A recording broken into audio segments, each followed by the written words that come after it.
আজকে বাগানের কুমড়ো, এইটা হচ্ছে ছোট্ট একটা কুমড়ো গাছ। তো এই কাঁচা কুমড়োটাই তুলে নেব, কারণ এর সাইজ এর থেকে আর বড় হবে না। তো প্রথম এই কুমড়ো গাছের আমার প্রথম ফল এটাই। এতদিন ধরে রেখেছিলাম কিন্তু মোটামুটি একই সাইজেই এটা থেমে আছে। তো সেই জন্য ভাবছি যেটা তুলে নিই, তুলে দেখি। কারণ দেখো আস্তে আস্তে এটা হলুদ হতে শুরু করেছে, মানে পাকতে শুরু করেছে। তো কাঁচা কুমড়োর তরকারি খেতে খুব ইচ্ছে করছে, ভালো হয়, খুব দারুণ হয়। আর পাকা কুমড়ো তো আমরা পাই, তো সেই জন্য এইটাকে আমি তুলবো।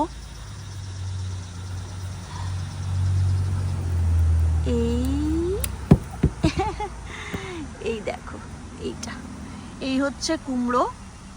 এই কুমড়োটা আজকে ভাবছি রান্না করব, দেখা যাক। ছোলা ভেজাই, একটু ছোলা নারকোল দিয়ে আজকে কুমড়োর তরকারি করব, কিরকম হয় দেখা যাক।